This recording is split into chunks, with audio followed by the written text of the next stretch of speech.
Hello दोस्तों, नमस्ते। आप सभी का चैनल में स्वागत है। आज हम करेंगे आचार्य रामचंद्र शुक्ल की बुक से संबंधित प्रकरण 2। प्रकरण 2 जिसका संबंध है अपभ्रंश साहित्य की शुरुआत कैसे हुई। जानते हैं। उत्पत्ति। जब प्राकृत भाषा आम बोलचाल की भाषा न रही, तब से अपभ्रंश साहित्य की शुरुआत मानी जाती है। यानी कि जब से ये आम भाषा की बोलचाल समाप्त हो गई, उसके बाद अपभ्रंश साहित्य की शुरुआत मानी जाती है। पहचान कैसे करें? जैसे पहले गाथा या गुहा कहने से प्राकृत भाषा का बोध होता था, वैसे ही बाद में दोहा या दुहा कहने से अपभ्रंश लोक प्रचलित काव्य भाषा का बोध होने लगा। साहित्यिक रूप में आम बोलचाल की भाषा जब थोड़ी पुरानी पड़ गई और कवियों द्वारा अपना ली गई, तब वह अपभ्रंश कहलाई। जब तक यह केवल बोलने में उपयोगी होती थी, तो इसे देश भाषा कहा जाता था। अब इसका उपयोग किसमें होने लगा? साहित्य में। तो अब ये क्या हो गई? अपभ्रंश साहित्य की भाषा कहलाने लगी। अपभ्रंश काव्य का विषय। इस भाषा में मुख्य रूप से नीति, श्रृंगार और वीररस की कविताएं लिखी जाती थी। किसमें? अपभ्रंश काव्य। जैन और बौद्ध धर्म गुरु अपने मतों के प्रचार और प्रसार रक्षा के लिए इस भाषा में उपदेश और रचनाएं करने लगे थे। प्रमुख ऐतिहासिक प्रमाण। भरत मुनि का विक्रम 30वीं शताब्दी। इन्होंने अपभ्रंश नाम न देकर लोक भाषा को देश भाषा कहा। वेरी वेरी इंपॉर्टेंट है। यहाँ से क्वेश्चन पूछा भी गया है कि लोक भाषा को देश भाषा नाम न देकर लोक भाषा को देश भाषा किसने कहा? तो भरत मुनि ने। परुचि। इनकी पुस्तक प्राकृत प्रकाश में अपभ्रंश का कोई जिक्र नहीं मिलता। पहला शिलालेख जो अपभ्रंश नाम सबसे पहले पल्लवी के राजा धारसेन द्वितीय के शिलालेख विक्रम संवत 650 के पहले मिलता है। इस शिलालेख में उन्होंने अपने पिता गुहासेन को संस्कृत, प्राकृत और अपभ्रंश तीनों भाषाओं का कवि कहा है। अन्य विद्वान है जैसे भामा है 7वीं शताब्दी और बाणभट्ट की पुस्तक है हर्षचरित ने भी इन तीनों भाषाओं का उल्लेख किया। समय चक्र। हिंदी के अपभ्रंश या प्राकृताभास हिंदी रूप में रचनाएं विक्रम की 7वीं शताब्दी से मिलने लगी थी। इस काल की रचनाओं के सबसे शुरुआती नमूने बौद्ध धर्म की वर्ज्यान शाखा के सिद्धों की कृतियों में मिलते हैं। संवत 990 में देवसेन नाम के एक जैन ग्रंथकार हुए, जिन्होंने अपभ्रंश भाषा में शावकाचार नाम की पुस्तक दोहों के रूप में लिखी थी। तो पहले कौन से हुए? 990 में देवसेन कवि हुए। इनकी जो प्रमुख रचना थी शावकाचार, और ये किस में लिखी गई थी? दोहा के रूप। जैन ग्रंथकार देवसेन और उनकी अन्य रचनाएं। देवसेन की रचनाएं। इन्होंने सर्वाचार के अलावा दव सहाय, पायास, द्रव्य स्वभाव प्रकाश नामक ग्रंथ भी दोहों में लिखे थे। बाद में ये माइल धवल ने इसका रूपांतरण प्राकृत भाषा में किया। अन्य जैन ग्रंथ है इस काल में श्रुति पंचमी, कथा, योगसार, जसर चरव, ने कुमार चरयु जैसी रचनाएं भी मिलती है। लेखन शैली।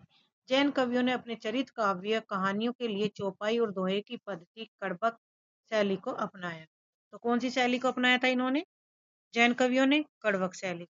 कोसदन जो संवत 1019 इनके प्रसिद्ध ग्रंथ थे आदि पुराण, उत्तर पुराण चौपाइयों में लिखे गए। इसी समय जसर चरु, जिसका दूसरा नाम यशोधर चरित्र भी है, जो चौपाइयों में रचा गया। परंपरा का प्रभाव किस प्रकार पड़ा? चौपाई और दोहे की यही शैली आगे चलकर सूफी कवियों जैसे जायसी, तुलसीदास के रामचरितमानस, छत्र प्रकाश, ब्रजविलास और सबल सिंह चौहान के महाभारत में दिखाई देती है। यानी कि जो इतने भी ये कवि हैं, इन्होंने महाभारत से संबंधित रचनाएं की। बौद्ध सिद्धों का इतिहास और उन पर तांत्रिक योग। वर्जियान संप्रदाय जो बौद्ध धर्म से विकृत यानी कि रूप बदलकर होकर देश के पूर्वी भागों में वज्रयान संप्रदाय के रूप में फैला हुआ था। वामाचार। इन बौद्ध तांत्रिकों में वामाचार, तंत्र, मंत्र, जादू टोना अपनी चरम सीमा पर था। ये तांत्रिक योगी अपनी चमत्कारी सिद्धियों के लिए प्रसिद्ध थे और इन्हें सिद्ध कहा जाता था। विस्तार। ये सिद्ध बिहार से लेकर आसाम तक फैले हुए थे। साहित्यिक प्रमाण। राजशेखर ने अपने नाटक कपूर मंजरी में भैरवानंद नाम के एक ऐसे ही सिद्ध योगी का पात्र शामिल किया। समय और प्रभाव। जनता पर इन सिद्धों का गहरा प्रभाव विक्रम की 10वीं शताब्दी से लेकर पठानों के आने मुगल काल के पहले तक बना रहा। प्रमुख केंद्र है बिहार के नालंदा,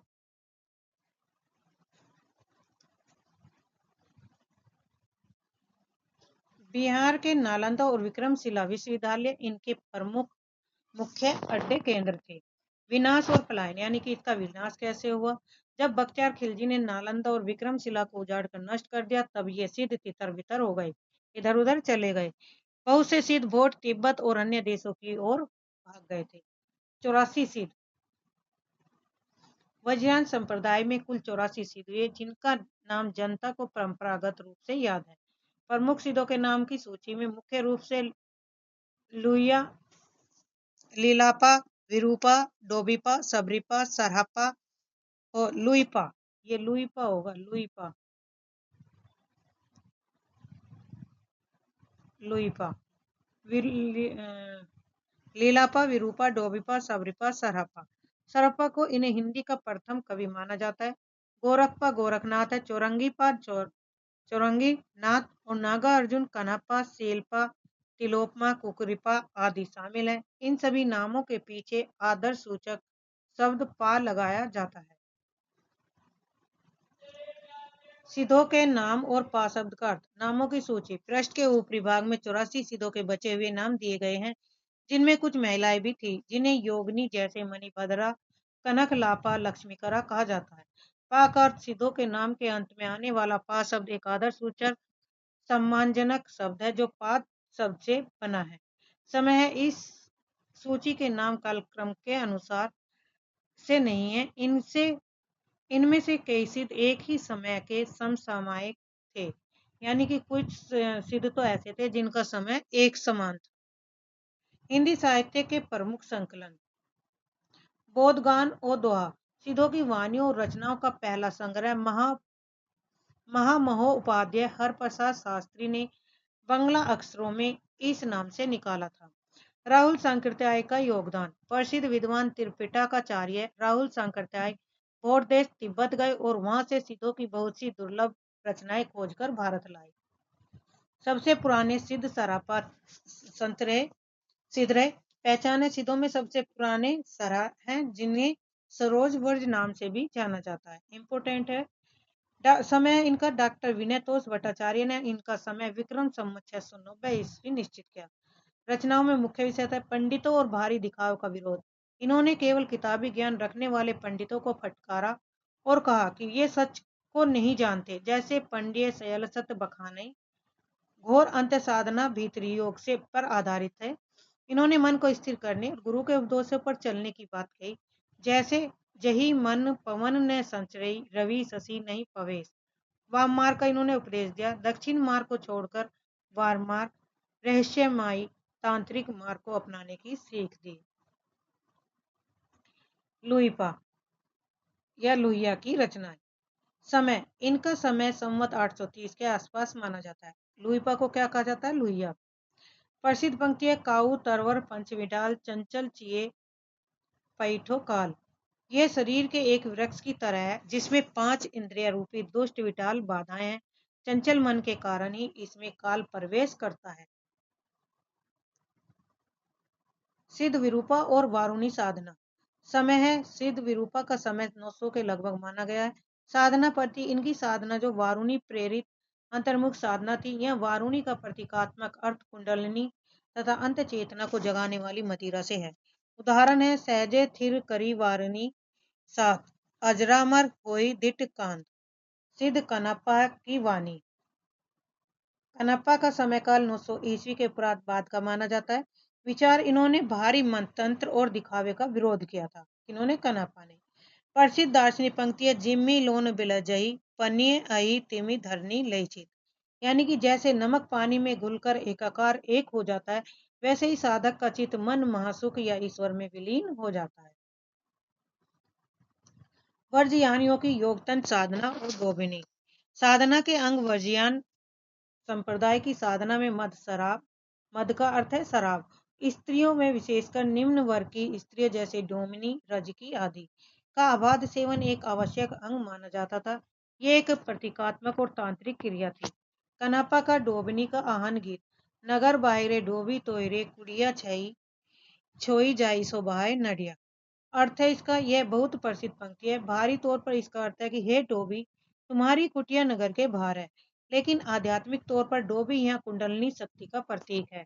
जिस प्रकार हमारी जो कुंडलिनी जागृत होती है ना, उस कुंडलिनी से संबंधित इसका अर्थ है जो शरीर के चक्रों से पार जाकर जागृत होती है। अन्य प्रतीकात्मक काव्य पंक्तियां हैं। गंगा जमुना का प्रतीक, गंगा जमुना माझे रे बहिए नाय। यहाँ गंगा और जमुना का अर्थ शरीर की इड़ा और पिंगला नाड़ियों से है, जिनके बीच सुषुम्ना नाड़ी मार्ग है। नाव का रूपक, का नावड़ी खाटी मन करी आल। काया अर्थात शरीर एक नाव है और मन उसका पतवार। सदगुरु के वचनों को अपनाकर इस संसार सागर से पार पाया जा सकता है। सामाजिक प्रभाव किस प्रकार रहा? तत्कालीन समाज में इन कपालिक सिद्धों और जोगियों का इतना खौफ और आकर्षण दोनों था कि घरों में सास ननद बहुओं को इनसे भी बचे रहने का उपदेश देती थी। इनके बावजूद आम स्त्रियां इनकी तरफ वैसे ही आकर्षित होती थी जैसे कृष्ण की और गोपियां होती थी। कुकृपा की वाणी सन संवत 900 के उपरांत। घरेलू प्रतीकों का उपयोग, इन्होंने अपनी साधना को छुपाने के लिए पारिवारिक और घरेलू शब्दों का प्रयोग किया।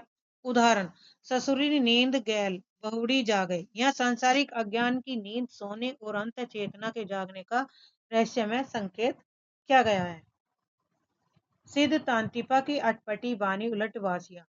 पहेली नुमा रचनाएं, रहस्य मार्गियों की सामान्य प्रवृत्ति के अनुसार सिद्ध लोग अपनी बात को पहेली या उलटवासी के रूप में रखते थे, जिसे समझना हर किसी के बस का नहीं था। उदाहरण है, बेग संसार बाढ़ हिल जाई, दुहिल दूध के बेटे समाई। असंगति, बल ब्यायल गवाई गविया बांझे, अर्थात बैल ने बच्चा जना और गाय ने बांझ रह गई। यह पूरी तरह प्रतीकात्मक आध्यात्मिक स्थिति का वर्णन है। वज्रयान और संप्रदाय महासुखवाद सिद्धांत है। वर्जयान में आकर महासुखवाद की शुरुआत हुई। इनके अनुसार प्रज्ञा यानी ज्ञान और उपाय यानी साधना के योग में से इस महासुख की प्राप्ति होती है। इसे ही आनंद स्वरूप ईश्वर माना गया है। निर्वाण के 3 अंग हैं जो शून्य, विज्ञान और महासुख। इंपोर्टेंट है, कौन से 3 माने गए? सुख की परिभाषा उपनिषद में ब्रह्मानंद को सांसारिक सुख से 100 गुना बड़ा माना गया है, लेकिन वज्रयानियों ने इस महासुख के स्वरूप को सीधे तौर पर सहवा सुख, शारीरिक मिलन के सम्मान को घोषित किया। संप्रदाय की विकृतियां या पतन का क्या कारण रहा? इस संप्रदाय के पतन के क्या कारण थे? तो युगनद और अश्लील मूर्तियां, देवताओं की युगनद जोड़े के रूप में आलिंगन बंद और नग्न मूर्तियों की भावना चली, जो आज भी कई प्राचीन मंदिरों में दिखती है। गौ समाज और श्री समाज गुप्त रूप से साधना करने के लिए गु समाज बनने लगे, जहाँ गुप्त और विभक्त तांत्रिक क्रियाएं होती थी। साधना के अनिवार्य अंग थे मद्यपान यानी कि शराब पीना, ऊंच नीच और किसी भी वर्ण की स्त्री के साथ योग या भोग, जिन्हें ये शक्ति योगिनी या महामुद्रा कहते थे। आचार्य शुक्ल का निष्कर्ष है, जब मुसलमान भारत आए तो उस देश के पूर्वी भागों में बिहार और उड़ीसा में इस धर्म के नाम पर भारी दुराचार फैला हुआ था। सिद्धों के प्रतीकों का अर्थ, पंचविडाल बौद्ध शास्त्र के अनुसार जीवन में बाधा डालने वाले 5 प्रतिबंध हैं, जिसमें पहला है आलस्य, दूसरा हिंसा, तीसरा काम, चौथा चिकित्सा और 5वां मोह। यही संख्या बाद में निर्गुण संतों और सूफियों में भी दिखाई अपनाई। हिंदू शास्त्रों में 6 विकार माने गए हैं। इंपोर्टेंट है, कितने विकार माने गए हैं? 6 विकार। गंगा जमुना, जिसका अर्थ इड़ा और पिंगड़ा नाड़ी है, इनके बीच बहने वाली नाड़ी सुषुम्ना है, जिसके मार्ग से शून्य देश आध्यात्मिक चरम स्थिति की ओर यात्रा की जाती है। संध्या भाषा, सिद्ध लोग अपनी इस रहस्यमय और प्रतीकात्मक भाषा को संध्या भाषा कहा जाता है। इंपोर्टेंट, संध्या भाषा किसे कहा जाता है? जनता पर प्रभाव और ईश्वर की भावना। शास्त्रों का विरोध किया। सिद्धों ने जनता का ध्यान किताबी विद्वानों से हटाकर भीतर की साधना, अंतर्मुख साधना करने वाले योगियों पर जमाने का प्रयास किया। सरपा का कथन है, घट में ही बुद्ध है, अर्थात ईश्वर हर मनुष्य के भीतर ही विद्यमान है। बोधों में ईश्वर, योग मार्गी बोधों ने वर्ज सत्व के रूप में ईश्वर की कल्पना की, जो सर्वव्यापी, कर्ता, हर्ता और सृष्टि का नियामक है। साधना मार्ग और मासुकवाद की कड़वी सच्चाई। टेढ़ा मार्ग, वाम मार्ग। सिद्धों ने सीधे और दक्षिण मार्ग रिजु को छोड़कर टेढ़े और रहस्यमय मार्ग बक को अपनाने का उपदेश दिया। मासुकवाद यानी कि महास्व, वह स्थिति जिसमें साधक शून्य में वैसे ही विलीन हो जाता है जैसे पानी में नमक। इसके प्रतीक के रूप में युग्नक स्त्री पुरुष का आलिंगन की भावना की गई है। आचार्य शुक्ल की समीक्षा है, कौल और कपालिक संप्रदाय इन्हीं वर्ज्यानियों से निकले हैं। कैसा भी शुद्ध और सात्विक धर्म हो, जब उसमें गुहा यानी गुप्त रहस्य का प्रवेश होता है तो वह विकृत और पाखंडपूर्ण हो जाता है। वर्ज्यान इसका प्रत्यक्ष प्रमाण है। नाथपंथ के उदय का कब हुआ? मूल स्रोत गोरखनाथ के नाथपंथ के मूल भी बौद्धों की ही वर्ज्यान शाखा से हुआ है। इंपोर्टेंट है। गोरखनाथ की स्थिति 84 सिद्धों की सूची में गोरखनाथ गोरख छपा का नाम भी गिना जाता है।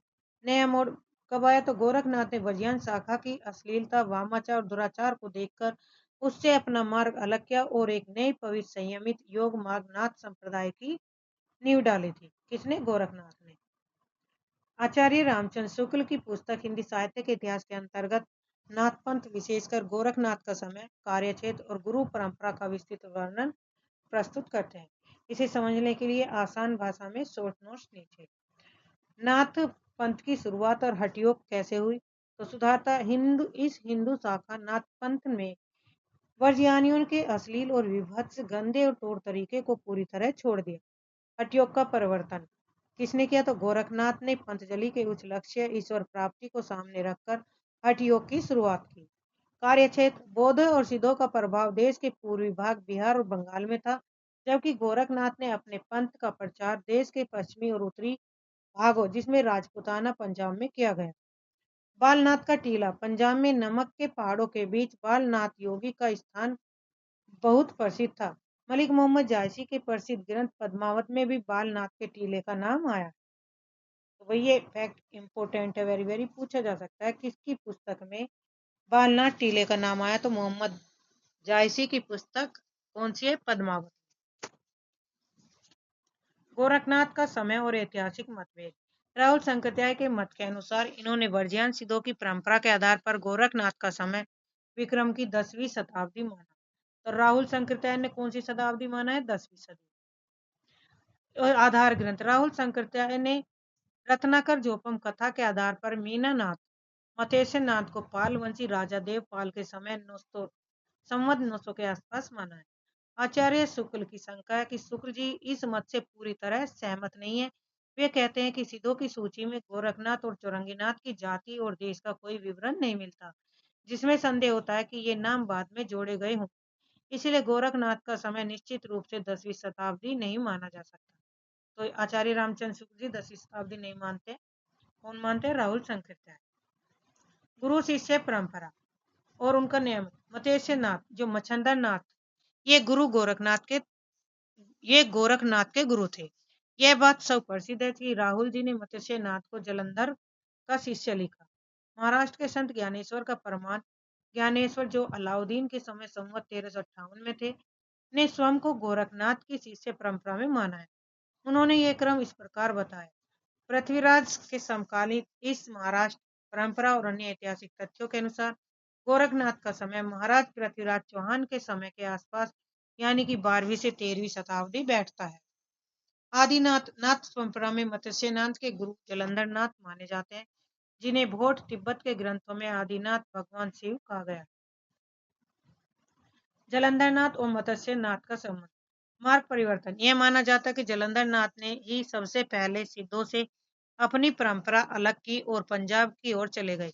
वे कांगड़े की पहाड़ियों में घूमते रहे। पंजाब का जलंधर शहर उन्हीं का स्मारक माना जाता है। बालनाथ नाथ संप्रदाय के ग्रंथों में जलंधर को ही बालनाथ कहा गया है। जिनका बालनाथ का टीला प्रसिद्ध था। गुरु परंपरा मत्स्यनाथ मच्छंदरनाथ जलंधर नाथ के शिष्य थे। यही धारणा ठीक बैठती है। समय का निष्कर्ष मत्स्यनाथ का संबंध पालवंशी राजा देवपाल से न होने के कारण राहुल शंकरत्याय का मत कमजोर पड़ता है। गोरखनाथ का समय पृथ्वीराज चौहान के समय के आसपास या उससे कुछ पीछे 13वीं शताब्दी होने का अनुमान अधिक मजबूत है। 9 नाथ के नाम दिए गए हैं इसमें। जैसे सिद्धों की संख्या 84 है, वैसे ही नाथों की संख्या 9 मानी गई है। गोरख सिद्धांत संग्रह के अनुसार 9 नाथ के नाम है। पहले है नागार्जुन, इन्हें प्रसिद्ध रसायनी भी कहते हैं। दूसरे जड़ भरत, तीसरा हरिश्चंद्र, चौथे सत्यनाथ, पांचवे भीमनाथ, गोरखनाथ, चरपटनाथ, जलंधर नाथ और मल्लिया अर्जुन। इनमें से नागार्जुन चरपट और जलंधर सिद्धों की सूची में शामिल है। मुसलमान और सूफियों से संपर्क। ऐतिहासिक पृष्ठभूमि। महमूद गजनवी के आने से कुछ समय पहले ही सिंध और मुल्तान में मुसलमान और सूफी आकर बस गए थे। योग का प्रभाव। बहुत से सूफियों ने भारतीय योगियों से प्राणायाम आदि क्रियाएं सीखी थी। गोरखनाथ का संपर्क। चूंकि गोरखनाथ ने अपने पंथ का प्रचार पंजाब और राजपूताना राजस्थान की तरफ किया था, इसलिए इनका मुसलमानों से परिचय होना स्वाभाविक था, चाहे उनका समय 10वीं सदी हो या 13। पीर फकीरों और योगियों का मुकाबला था चमत्कारी ध्वनि। इस्लाम का प्रचार। भारत में सूफी फकीरों और पीरों द्वारा इस्लाम को लोकप्रिय बनाने का प्रयास बहुत समय तक चलता रहा। ख्वाजा मोइनुद्दीन चिश्ती पृथ्वीराज चौहान के पिता के समय ख्वाजा मोइनुद्दीन अजमेर आए और उन्होंने मुसलमानों के बीच अपनी करामात सिद्धि का प्रभाव दिखाया। जनता पर प्रभाव की लड़ाई। भोली भाली जनता के बीच अपना प्रभाव जमाने के लिए इन मुस्लिम फकीरों पीरों और फकीरों को पहले से स्थापित सिद्धों नाथ योगियों से मुकाबला करना पड़ा। करामाती कहानियां। इसी कारण भारतीय मुसलमानों में विशेषकर सूफियों में ऐसी कई लोक कहानियां चली जिसमें किसी मुस्लिम पीर ने अपनी करामात से किसी हिंदू सिद्ध योगी को पराजित कर पछाड़ दिया गया। नाथपंथ की साधना और सर्वधर्म समन्वय। ईश्वरवाद का आकर्षण। गोरखनाथ की हठयोग साधना ईश्वरवाद, एक ईश्वर को मानना पर आधारित थी। इसमें मूर्ति पूजा, बहुदेव उपासना, कई देवताओं की पूजा का विरोध है। मुसलमानों के लिए खिंचाव। मूर्ति पूजा न होने के कारण यह साधना पद्धति हिंदुओं के साथ साथ मुसलमानों के लिए भी आकर्षक थी। समान मार्ग की खोज। गोरखनाथ ने दोनों धर्मों के बीच के द्वेष भाव, नफरत को दूर करके साधना का एक ऐसा साझा रास्ता निकालने की कोशिश की जिसका प्रभाव उनकी पूरी शिष्य परंपरा पर पड़ा। बाहरी आडंबर और शास्त्रों का इन्होंने विरोध किया। नाथ संप्रदाय के सिद्धांतों में बाहरी पूजा पाठ की अपेक्षा की गई और ईश्वर को केवल घट के भीतर शरीर के अंदर खोजने पर जोर दिया गया। वेद और शास्त्र। वेद और शास्त्रों के रटने को व्यर्थ बताया गया। श्लोक है योग शास्त्रम पठे नित्यम किमन्ये शास्त्र विस्तरे, यानी कि अर्थात केवल योग शास्त्र का अभ्यास करें, अन्य शास्त्रों के विस्तार की जरूरत नहीं। तीर्थाटन। तीर्थ यात्रा और भारी पूजा पत्तियों को पूरी तरह निष्फल और बेकार बताया गया। सच्ची साध्य संध्या। भारी संध्या वंदन के बजाय शरीर के भीतर स्थित सुषुम्ना नाड़ी और प्राणों के मिलन की ही असली संध्या माना गया। अंत्य साधना और परमात्मा का स्वरूप। हृदय दर्पण। अंत्य साधना के वर्णन में मनुष्य के हृदय को एक दर्पण शीशा कहा गया। जब मन पूरी तरह साफ होता है तो उसी हृदय रूपी दर्पण में आत्मा का सच्चा रूप दिखाई देने लगता है। परमात्मा की अनिर्वचनीयता। ईश्वर के रूप को शब्दों में नहीं बांधा जा सकता। सिद्ध लुइपा की प्रसिद्ध पंक्ति उदर भाव न होई अभाव न होई, अर्थात परमात्मा न पूरी तरह भाव रूप में है न अभाव रूप में, वह इन दोनों से परे एक अनूठा अनुभव है। नाद और बिंदु की व्याख्या। नाद और बिंदु शब्द वर्जियान सिद्धों से होते हुए नाद पंथ में आए। गोरख सिद्धांत संग्रह के अनुसार इनकी व्याख्या इस प्रकार है। नाद यह शिव या पुरुष तत्व चेतना का प्रतीक है। बिंदु यह शक्ति और स्त्रीत्व ऊर्जा का प्रतीक। सृष्टि की उत्पत्ति। यह हठ योगी और सिद्ध दोनों यह मानते हैं कि नाद और बिंदु के योग मिलन से ही पूरे संसार की उत्पत्ति हुई है। भारी आडंबरों पर चोट और संतों की परंपरा। तीर्थ स्नान का विरोध। पृष्ठ की शुरुआत में संस्कृत श्लोक को दोहरा समझाया गया है कि यदि केवल पानी में नहाने से धर्म होता तो मछलियां और मगरमच्छ सबसे पहले मुक्त होते। निर्गुण संतों पर प्रभाव। यही विचार आगे चलकर कबीर आदि निर्गुण संतों ने लोक भाषाएं में फैलाए। जैसे प्रसिद्ध पंक्ति गंगा के नाये कहो को नर तरीगे, मछली न तरी चाको पानी में घर। सिद्धों और नाथों का सामाजिक आधार क्या रहा? तो निम्न वर्ग की प्रधानता। 84 सिद्धों में अधिकांश लोग समाज के शोषित और निचले कहे जाने वाले वर्गों में से थे, जैसे मछुआरों, चमार, धोबी, डोम, कार और लकड़हारे दर्जी थे। जात पात का इन्होंने खंडन किया। इन वर्गों से होने के कारण वे स्वाभाविक रूप से जाति प्रथा और ऊंच नीच के विरोधी थे। पंडितों को फटकार लगाई। नाथ संप्रदाय में भी अनपढ़ और शास्त्र ज्ञान से रहित लोग शामिल हुए। वे खुद को रहस्यदर्शी, गूढ़ ज्ञान रखने वाला दिखाने के लिए विद्वान पंडितों को फटकारना जरूरी समझते थे। दोनों ही संप्रदाय में सदगुरु का महत्व सबसे ऊपर है। नाथ पंथियों का रूप और सदुगड़ी भाषा का जन्म। कनफटे जोगी। नाथ पंथ के जोगी अपने कानों की लोक में बड़े बड़े छेद करके स्फटिक, कांच या पत्थर के भारी भारी कुंडल पहनते थे। इसी कारण इन्हें कनपटा भी कहा जाता था। इम्पोर्टेंट है। भाषा का चयन। इस पंथ का प्रचार मुख्य रूप से राजपूताना, राजस्थान और पंजाब में था। साथ ही इन्हें दिल्ली के आसपास की खड़ी बोली बोलने वाले मुसलमानों को भी अपनी बात सुनानी होती थी। सदुगड़ी भाषा का प्रयोग किया। इसके कारण उन्होंने साहित्य की परंपरागत भाषा अपभ्रंश या ब्रज को छोड़कर एक मिली-जुली भाषा का प्रयोग किया, जिसे सदुगड़ी कहा गया। इसका ढांचा खड़ी बोली और राजस्थानी के मेल से बना। काफिर बोध। इनकी कुछ धार्मिक पुस्तकों में हिंदी पूजा, तीर्थ के साथ साथ मुस्लिम पद्धति हज नमाज का भी उल्लेख मिलता है, जैसे काफिर बोध नामक पुस्तक। मुसलमानों पर प्रभाव और उनके लोकगीत। मुस्लिम जोगी। नाथपंथ का प्रभाव शुरुआत से ही मुसलमानों पर, विशेषकर निम्न श्रेणी के पर बहुत गहरा पड़ा। वेशभूषा और गायन का प्रभाव। आज भी इस क्षेत्र में कई मुस्लिम जोगी गेरुआ वस्त्र पहनकर, गूढ़ साधना की लंबी झोली लटकाकर और सरगी बजाकर राजा भर्तहरि के गीत गाते फिरते हैं। पूछने पर वे गोरखनाथ को अपना आदि गुरु बताते हैं। गोपीचंद के गीत। ये जोगी राजा गोपीचंद के भी गीत गाते हैं, जो बंगाल के चटगांव के राजा थे। गोपीचंद की माता मैनावती को कहीं गोरखनाथ की और कहीं जलंधर नाथ की शिष्या बताया गया है। गोरखनाथ की पुस्तकें और उनकी वास्तविकता। समय और स्वरूप। देश भाषा में लिखी गई गोरखनाथ की पुस्तकें गद्य और पद दोनों में मिलती हैं, जिनकी रचना काल विक्रम संवत 1400 ईस्वी के आसपास हुआ। प्रमुख ग्रंथ है गोरख गणेश गोष्ठी, महादेव गोरख संवाद, गोरखनाथ जी की 17 कला, गोरख बोध, दत्त गोरख संवाद, योगेश्वरी साखी, नरवे बोध, विराट पुराण, गोरख सार, गोरखनाथ की बानी। लेखक कौन है? आचार्य शुक्ल के अनुसार ये ग्रंथ स्वयं गोरखनाथ के नहीं है, बल्कि इनके अनुयायी शिष्यों द्वारा बाद में लिखे गए। इन पुस्तकों में अधिकतर संस्कृत ग्रंथों के अनुवाद या सार है, जैसे विराट पुराण संस्कृत के वैराट पुराण का अनुवाद है। गोरखनाथ की मूल रचनाएं केवल साखी और बानी में ही, कुछ अंश स्वयं गोरखनाथ के हो सकते हैं। गोरखनाथ के संस्कृत ग्रंथ। गोरख पंथ के मूल सिद्धांत जिन मूल संस्कृत ग्रंथों में मिलते हैं वे इस प्रकार हैं। नंबर 1, सिद्ध सिद्धांत पद्धति, विवेक मार्तंड, शक्ति संगम तंत्र, निरंजन पुराण और वैराट पुराण। सिद्धों और नाथों की रचनाएं शुद्ध साहित्य क्यों नहीं है? आचार्य रामचंद्र शुक्ल ने हिंदी साहित्य के इतिहास में एक महत्वपूर्ण स्थापना दी, जिसमें सिद्धों और योगियों की रचना को शुद्ध साहित्य के अंतर्गत नहीं गिना जा सकता। इसके पीछे उनके तर्क हैं। केवल सांप्रदायिक शिक्षा। इनकी रचना केवल तांत्रिक विज्ञान और योग साधना, आत्मनिग्रह, श्वास निवास, निरोध, प्राणायाम, भीतर चक्रों नाड़ियों की स्थिति जैसी धार्मिक सांप्रदायिक शिक्षा मात्र थी। जीवन रस का अभाव रहा। इसमें मानव जीवन की स्वाभाविक अनुभूतियों, सुख दुख और दशाओं से कोई सीधा संबंध नहीं है। तीसरा था अन्य शास्त्रों जैसी स्थिति। इन्हें ठीक उसी रूप में देखना चाहिए जैसे हम ज्योतिष या आयुर्वेद के ग्रंथों को देखते हैं, ज्ञानवर्धन के लिए, न कि काव्य रस के लिए।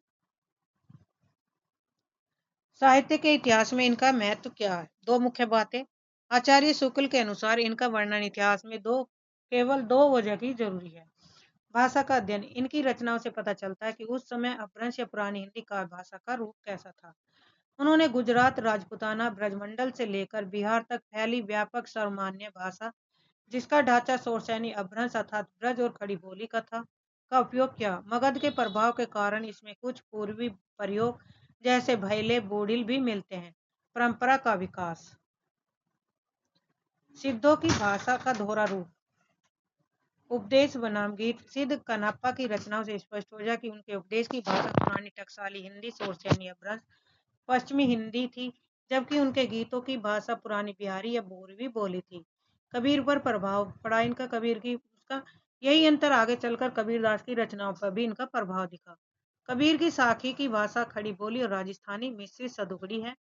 कबीर की रमैनी गीतों की भाषा काव्य की ब्रजभाषा और कहीं कहीं पूर्वी बोली भी है। समय सीमा। चूंकि सबसे पुराने सिद्ध सरप्पा का संवत 690 ईस्वी है, तो इसलिए हिंदी काव्य भाषा के सबसे पुराने रूप का पता विक्रम की 7वीं शताब्दी के अंतिम चरण से लगता है। सांप्रदायिक प्रवृत्ति और संस्कारों की परंपरा। सिद्धों ने समाज के निचले वर्ग के बीच जिस वैचारिक परंपरा की शुरुआत की, उसे नाथों ने आगे बढ़ाया और वही बाद में निर्गुण संत संप्रदाय, कबीर आदि का आधार बनी। इनकी मुख्य बातें इस प्रकार थी। वही पुराना विरोध, भारी पूजा, जातिवाद, पाती और तीर्थ यात्रा का विरोध करना, शास्त्र आज्ञा का तिरस्कार, किताबी पंडितों का मजाक उड़ाना और खुद को रहस्यदर्शी दिखाना। अटपटी बानी परिभाषिक शब्द पहेलियां बुझाना, नाद बिंदु, सुरती, नृत्य जैसे योग के गूढ़ शब्दों का उपयोग करना। संतों का नया मिश्रण आगे चलकर भक्ति काल के संतों ने इसी रास्ते पर चलते हुए उसमें से कुछ नई चीजें जोड़ी, जैसे सिद्धों नास्तों का रास्ता प्लस वेदांत का ज्ञानवाद प्लस सूफियों का प्रेमवाद और प्लस वैष्णवों का अहिंसावाद। कबीर को मिली विरासत। कबीर को नाथपंथियों से केवल साखी बानी शब्द सदुगड़ी भाषा ही नहीं मिली, बल्कि उनके पदों के लिए तैयार वैचारिक सामग्री भी मिली। निष्कर्ष शुद्ध साहित्य की कसौटी से बाहर। आचार्य शुक्ल एक बार फिर दोहराते हैं कि इन योगियों की रचनाएं केवल धार्मिक उपदेश और सांप्रदायिक शिक्षा है। इनका मानव जीवन की स्वाभाविक सहानुभूति और सुख दुख से कोई वास्ता नहीं है, इसलिए इन्हें शुद्ध साहित्य की श्रेणी कोटि में रखा नहीं जा सकता। ये किसका कथन है? आचार्य रामचंद्र शुक्ल ने कहा। जैन साहित्य की शुरुआत कब से मानी जाती है? हेमचंद। सिद्धों नाथों का वर्णन समाप्त करने के बाद शुक्ल जी अब इस काल के अन्य सामान्य साहित्य के रचनाकारों का क्रम शुरू करते हैं। इसमें सबसे पहले नाम आता है हेमचंद। परिचय। ये गुजरात के सोलंकी राजा सिद्धराज जयसिंह संवत 1150 से 1199 और उनके भतीजे कुमारपाल संवत 1199 से 1230 के दरबार में बहुत सम्मानित विद्वान थे। यह पाठ प्रसिद्ध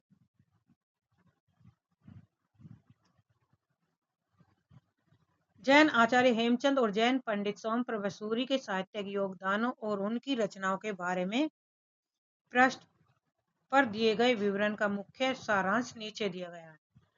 आचार्य हेमचंद का योगदान। सिद्ध हेमचंद शब्दानुशासन यह राजा सिद्धराज के समय में बनाया गया। यह एक बहुत बड़ा व्याकरण ग्रंथ है। इसमें संस्कृत, प्राकृत, अपभ्रंश तीनों भाषाओं का समावेश है। तो कौन सा ऐसा ग्रंथ है जिसमें तीनों भाषाओं का समावेश है? तो यह है हेमचंद द्वारा लिखा गया शब्दानुशासन। अपभ्रंश के उदाहरण। व्याकरण को समझाने के लिए इन्होंने अपभ्रंश भाषा के कई दोहे पद उद्धृत किए जो इनके समय से भी पुराने हैं। द्वैश्रय काव्य। अपने व्याकरण के उदाहरणों को स्पष्ट करने के लिए इन्होंने भट्टी के समान एक द्वैश्रय काव्य की रचना की, जिसके अंतर्गत कुमारपाल चरित्र नामक एक प्राकृत काव्य भी शामिल है।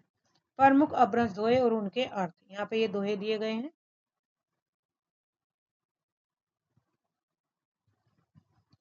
वीर रस का दोया। भला हुआ जो मारियो बहनी मेरा कंतु। अर्थ है, हे बहना, अच्छा हुआ मेरा पति मारा गया। यदि वह भागा हुआ घर आता तो मैं अपनी सहेलियों के सामने लज्जित हो जाती। श्रृंगार और उपेक्षा से संबंधित हुआ।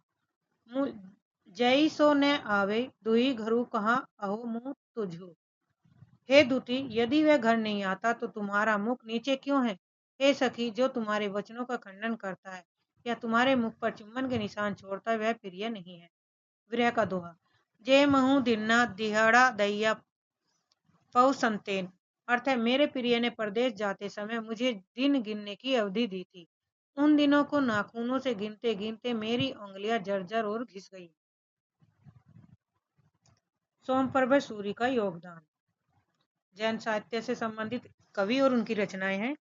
कुमारपाल प्रतिबोध, जिन्होंने संवत 1241 ईस्वी में इस गद्यपद संस्कृत प्राकृत काव्य की रचना की। विषय वस्तु। इसमें समय समय पर आचार्य हेमचंद द्वारा राजा राम कुमारपाल को दिए गए उपदेश और कथाओं का संग्रह है। भाषा। यह ग्रंथ मुख्य रूप से प्राकृत भाषा में। तो कौन सी भाषा में लिखा गया कुमारपाल प्रतिबोध? प्राकृत भाषा में। लेकिन बीच बीच में संस्कृत के श्लोक और अपभ्रंश के प्राचीन दोहे भी शामिल किए गए। जैनाचार्य मेरुतुंग का योगदान। प्रबंध चिंतामणि। इन्होंने संवत 1361 में भोज प्रबंध की शैली पर संस्कृत ग्रंथ की रचना की। विषय वस्तु। इसमें बहुत से पुराने राजाओं की आख्यान कहानियां संग्रहित है।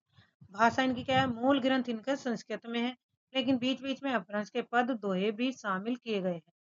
राजा मुंज और मृणालवती का प्रसंग। ग्रंथ में राजा भोज के चाचा मुंज के कुछ प्रसिद्ध दोहे संकलित हैं, जिन्हें अपभ्रंश या पुरानी हिंदी के बहुत पुराने नमूने माने गए हैं। ऐतिहासिक संदर्भ में जब मुंज ने तेलंग देश पर चढ़ाई की तो वहां के राजा तेलप ने उन्हें बंदी बना लिया। बंदी गृह में मुंज को तेलप की बहन मृणालवती से प्रेम हो गया। किसकी बहन थी? तेलप की बहन मृणालवती। प्रमुख दोहे और उनके अर्थ। मुंज की दयनीय स्थिति पर मृणालवती का विचार और कथन। झाली टूटी किम न मुंह, किम न हुए झरपुंज। वह टूटती हुई आग की लपटों में गिरकर मर क्यों न गया, जलकर राख का ढेर क्यों न हो गया। आज वही मुंज डोरी से बंधे बंदर की तरह यहाँ वहां घूम रहा है। बीते यौवन और प्रेम पर मुंज का कथन। मुंज भनई मुनाल वही, जुम्मन गयूं न झूरी। मुंज कहता कि हे मृणालवती, गए हुए यौवन का पछतावा मत कर। यदि शक्कर चीनी के 100 टुकड़े भी हो जाए तो भी यह चूरा खंड उतना ही मीठा रहेगा, अर्थात प्रेम की मिठास कम नहीं होती। बुद्धि और पश्चाताप पर मुंज का विचार। जा मति पछे संपंजई सा मति पहेली होय। मुंज कहता है मृणालवती, जो बुद्धि या समझ विपत्ति बीत जाने के बाद पीछे आती है, यदि वे पहले ही आ जाती तो कोई भी विघ्न बाधा किसी को घेर नहीं पाती। राजा मुंज का अंतिम दोहा। एऊं जमू नघऊ गेहूं, भड़े श्री खगू न भागू। मुंज पछतावा करते हुए कहता कि मेरा यह जीवन व्यर्थ चला गया। न तो मैंने युद्ध में योद्धाओं के सिर पर तलवार तोड़ी, न ही तेज घोड़ों की सवारी की, और न ही किसी सुंदरी गोरी को गले लगाया। कवि का विद्याधर का योगदान। परिचय। विद्याधर ने कन्नौज के राठौर सम्राट संवत जयचंद के प्रताप पराक्रम का वर्णन किया। इनके मूल ग्रंथ का नाम अज्ञात है, मतलब उसके बारे में नहीं पता है, लेकिन इनके कुछ पद प्राकृत पिंगल सूत्र नामक ग्रंथ में सुरक्षित मिलते हैं। पद का उदाहरण है भई भजिय बंगा भंगु कलिंगा। इस पद में कन्नौज नरेश के डर से बंगाल, कलिंग और तेलंगाना, महाराष्ट्र और सौराष्ट्र के राजाओं के भागने और कांपने का वीर रसपूर्ण वर्णन है। समय है इसमें 13वीं शताब्दी विक्रम संवत का समसामयिक कवि माना गया। किसे? विद्याधर को। कवि सारंगधर का योगदान। परिचय है यह एक अच्छे कवि, सूत्रकार और आयुर्वेद के ज्ञाता थे। कौन? सारंगधर। ये रणथंभौर के प्रसिद्ध वीर महाराज हमीर देव के प्रधान सभापति राघव देव के पौत्र दामोदर के पुत्र थे। इनकी प्रमुख रचना है सारंगधर पद्धति। यह एक प्रसिद्ध सुभाषित संग्रह है जिसमें बहुत से साबर मंत्र और भाषा चित्र काव्य दिए गए हैं, जिनमें बीच बीच में देसी भाषा पुरानी हिंदी के वाक्य भी मिलते हैं। हमीर रासो। परंपरा के अनुसार इन्हें हमीर रासो नामक वीर गाथा काव्य के रचयिता भी माना जाता है। समय है महाराज हमीरदेव संवत का 1357 में अलाउद्दीन खिलजी की चढ़ाई में मारे गए थे। सारंगधर के ग्रंथों का समय विक्रम की 14वीं शताब्दी का अंतिम चरण माना जाता है। राजा श्री मलदेव की प्रशंसा। ग्रंथ में राजा मलदेव की वीरता का वर्णन करते हुए देश भाषा मिश्रित एक श्लोक उद्धत है।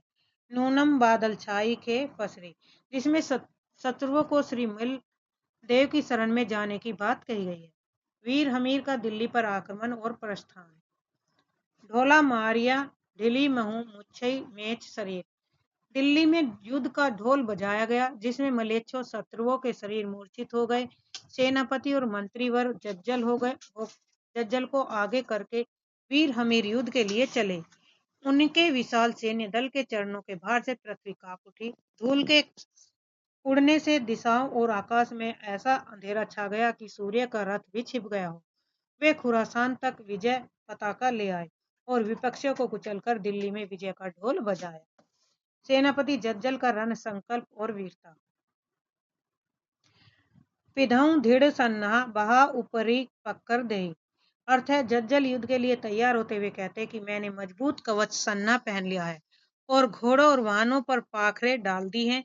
बंधु बांधवों से विदा लेकर वे हमीर का वचन निभाते हुए मैं रण क्षेत्र में कूद पड़ा हूँ। मैं अपनी तलवार से शत्रुओं के सिर काट डालूंगा और अपनी सेना के दबाव से पर्वतों तक को हिला दूंगा। हमीर के कार्य के लिए मैं क्रोध से जल रहा हूँ और सुल्तान के सिर पर तलवार का प्रहार करके लड़ते हुए अपने शरीर का त्याग कर स्वर्ग को जाऊंगा। हमीर की सेना का भयंकर प्रभाव। पै भर दरमरु धरनी तरनी रह धुलिये झपिया। अर्थ है वीर हमीर की विशाल गज सेना हाथियों के दल के साथ चलने से पैरों के भारी दबाव के कारण धरती दलमल यानी कि कांप उठी।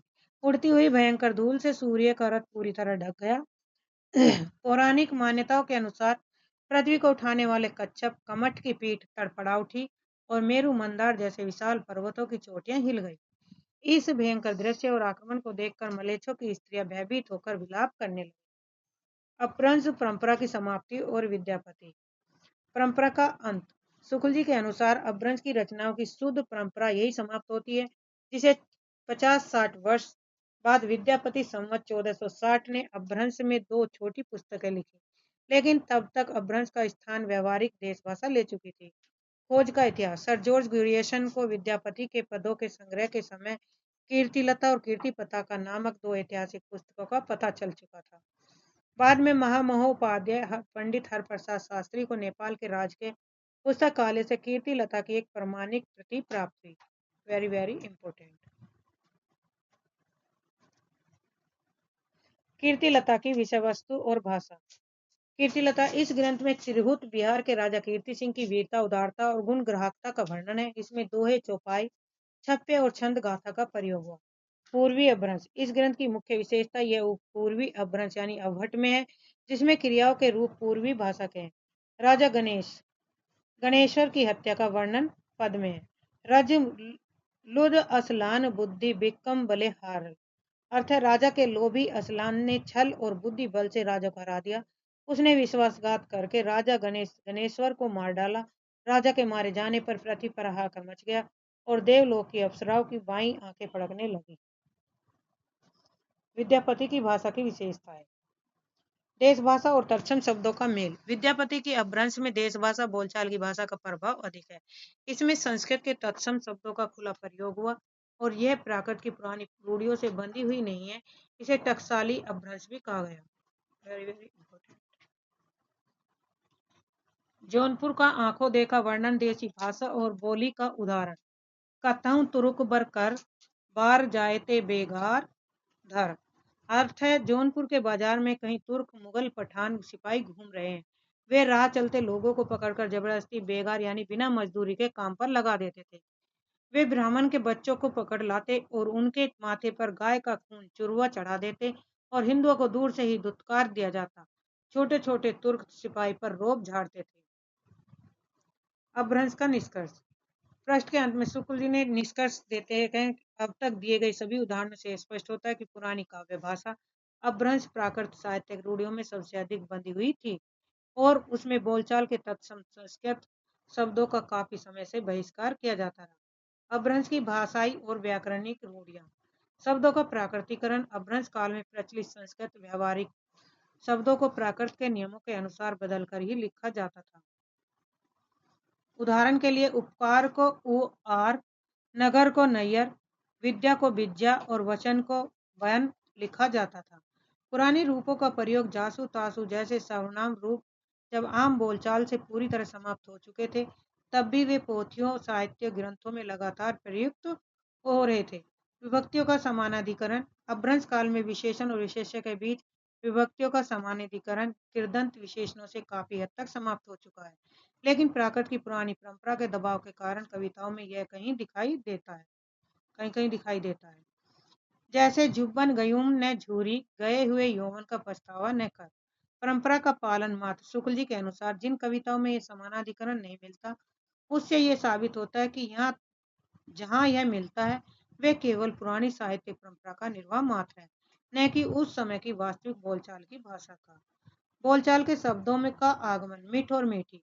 भाषा के विकास को स्पष्ट करने के लिए शब्दों की परीक्षा का उदाहरण दिया गया। जब अपभ्रंश के साहित्य में प्राकृत रूप मिठ के साथ साथ आधुनिक रूप मीठी दोनों का प्रयोग मिलता है, तो यह प्रमाणित हो जाता है कि उस काल में मीठी जैसा देश भाषा का शब्द आम बोलचाल में पूरी तरह प्रचलित हो चुका था।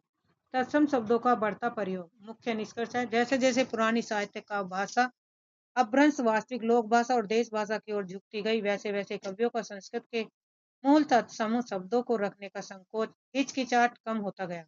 प्रमाण। इस भाषाई बदलाव का सबसे बड़ा प्रमाण सारंगधर के पदों और विद्यापति की कीर्तिलता में स्पष्ट रूप से देखा जा सकता है, जहाँ तत्सम शब्दों का खुलकर प्रयोग हुआ है। तो आज के लिए इतना ही। धन्यवाद। चैनल को सब्सक्राइब करिए, लाइक करिए, शेयर करिए ताकि आपको समझ